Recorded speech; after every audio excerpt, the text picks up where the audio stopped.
Hello friends, tech bear channel में आपका स्वागत है। तो आज का जो डिस्कशन है वो रहेगा एयरपॉड 2 प्रोस के बारे में कि अगर आप इसको ख़रीदने जा रहे हैं तो रिक्वेस्ट है आपसे वीडियो पूरी देख लीजिएगा। मैंने इसको अपनी हार्ड अर्न मनी से ख़रीदा था।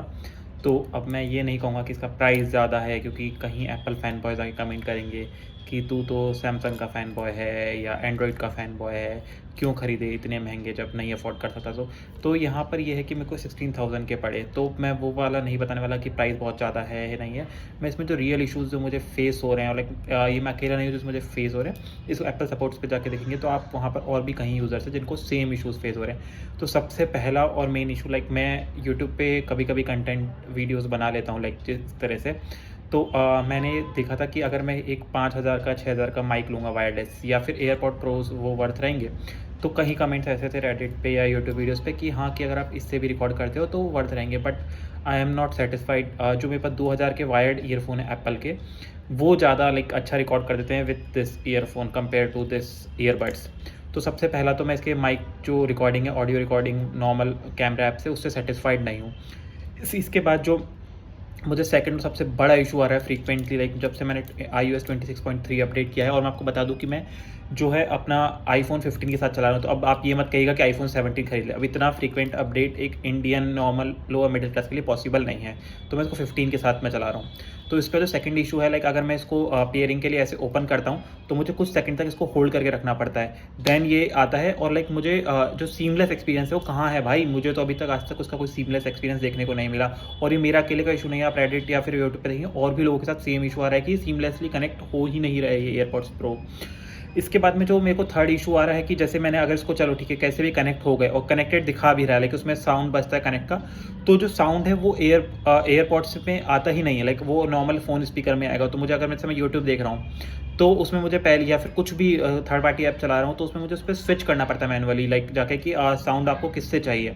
तो बहुत ही फ्रस्ट्रेटिंग है। जब मैंने ब्लूटूथ कनेक्ट कर लिया, जब मैं JBL के यूज़ कर रहा था इससे पहले, या फिर इससे पहले मैं अगर बोलूँ CMF के जो नथिंग वाले ईयरफोन्स है वो यूज़ कर रहा था, वो ऑटोमेटिकली जैसे मैं ब्लूटूथ कनेक्ट करता ब्लूटूथ पे स्विच हो जाते थे, जो ये आप स्विच हो ही नहीं रहे। Very frustrating. और उसको मैंने रीसेट भी करके देख लिया। अब आप नीचे कमेंट करेंगे कि भाई रीसेट कर ले, ये कर ले, और इसका लेटेस्ट फर्मवेयर भी है। और हाँ, एक और इशू ये है कि जो इसका फर्मवेयर है वो ऑटोमेटिकली अपडेट तो हो जाता है, लेकिन वो वापस से पिछले फर्मवेयर पे शिफ्ट होता है।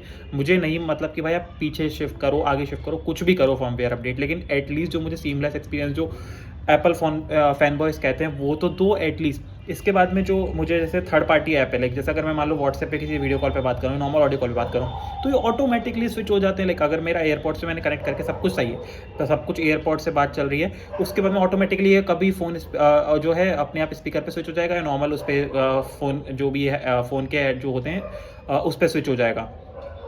मुझे पता ही लगता। और जबकि एयरपोर्ट्स कनेक्टेड है, वो कनेक्टेड भी दिखा रहा है, तो भी वो आवाज़ फ़ोन की, फिर मुझे मैनुअली उसको वापस से स्विच करना पड़ता है। और सबसे बड़ा इशू ये है कि ये अडेप्टिव, या तो मैं इसको ट्रांसपेरेंट मोड पे या फिर नॉइस कैंसलेशन मोड पे रखता हूँ। आई नो कि अडेप्टिव मोड पे वॉल्यूम ऊपर नीचे होती रहती है, डिक्रीज एंड इंक्रीज होती रहती है, बट बिना अडेप्टिव मोड के या तो नॉइस कैंसलेशन पे या ट्रांसपेरेंट मोड पे भी इसकी वॉल्यूम ऑटोमेटिकली इंक्रीज हो जाती है। इट इज़ वेरी फ्रस्ट्रेटिंग कि मुझे वापस से, ठीक है मेरे पास सेंसर है यहाँ पर मैं कर सकता हूँ, लेकिन मैं बार बार डिक्रीज क्यों करूँ भाई? मुझे जो मैंने वॉल्यूम लेवल 20, 40, 60 सेट कर रखा है, मेरे को उसी पे सुनना है।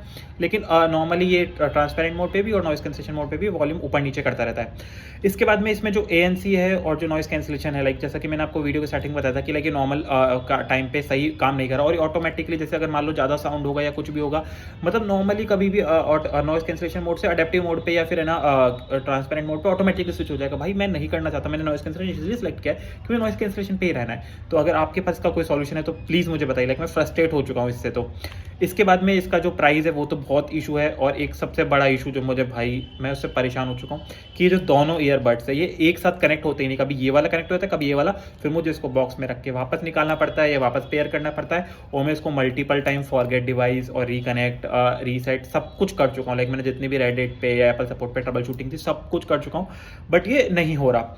और नॉर्मल फोन कॉल के टाइम भी ऑटोमेटिक, जैसे व्हाट्सएप कॉल पे तो स्विच होता है स्पीकर और फोन पे, लेकिन नॉर्मल कॉल के टाइम ऑटोमेटिकली डिस्कनेक्ट हो जाता है कंप्लीटली। और मेरी एप्पल वॉच से जो है 5 से 10 सेकंड ज़्यादा कनेक्ट ही नहीं रह रहा। वो है मेरा एप्पल वॉच का इशू है, एयरपॉड्स का इशू है, फर्मवेयर वर्जन का इशू है, मेरे को नहीं पता। मैं दोनों को रीसेट करके देख चुका हूँ। और इसका जो सबसे मुझे ड्रॉबैक लगा कि जो 16,000 रुपये मुझसे चार्ज किए गए। अब आप बोलेंगे कि भाई प्रीमियम चीज़ है, प्रीमियम तो पे करना पड़ेगा, ठीक है, लेकिन आप मुझे प्रीमियम एक्सपीरियंस तो दो।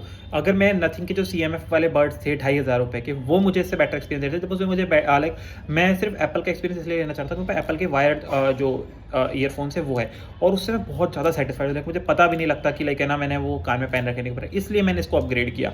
But literally 16,000 is not worth जो भी एप्पल, और जैसे मैं iOS 18 पे था बहुत सेटिस्फाइड था, लाइक iOS 17 पे था बहुत सेटिस्फाइड था, लेकिन जब से मैं iOS 26 पे आया हूँ उससे भी मैं सेटिस्फाइड नहीं हूँ, एयरपॉड से भी सेटिस्फाइड नहीं हूँ। अब अगर आपको भी ये सेम प्रॉब्लम्स आ रही है, आपके पास कोई सॉल्यूशन है, और ये अंडर वारंटी है अभी, जस्ट फॉर योर इन्फॉर्मेशन कि मैंने ये अभी, मुझे इसको 6 महीने भी नहीं हुए खरीदे को, तो ये अंडर वारंटी है। तो मैं इससे बहुत परेशान हो चुका हूँ कि इसमें मैं एंड्रॉयड डिवाइस से भी कनेक्ट नहीं कर पा रहा, ना मैं अपने विंडोज़ लैपटॉप से कनेक्ट कर पा रहा हूँ। हाँ, मैकबुक और मैकबुक पे सही चलते हैं, लेकिन मैकबुक पे मुझे अभी तक फ्रीक्वेंटली डिस्कनेक्ट वाला इशू नहीं है, क्योंकि मैकबुक इतना यूज़ नहीं करता, मैं आईफोन ज़्यादा यूज़ करता हूँ, या फिर एप्पल वॉच पे ज़्यादा कनेक्ट रखना चाहता हूँ इसको, वहाँ नहीं हो रहे हैं। तो अगर आपको भी कोई प्रॉब्लम आ रही है, और मैं आपको ये सजेस्ट करूँगा कि आप Pro 2 तो अभी इस टाइम पे 2026 में ना ही खरीदें। आप Pro 3 की कोई वीडियोस देख लीजिएगा, अगर वो अच्छे चल रहे हैं तो आप वो ले लीजिएगा, अदरवाइज आपको जो ठीक लगे करिएगा, लेकिन एप्पल Pro 2 तो मत खरीदीजिएगा। तो थैंक्स फॉर वॉचिंग, उम्मीद है आपको ये वीडियो पसंद आई होगी। आपको अगर वीडियो पसंद आई हो तो आप उसको लाइक कर दीजिएगा, सब्सक्राइब करना है तो कर लीजिएगा, नहीं करें तो भी चलेगा। Thank you for watching. जय हिंद, वंदे मातरम।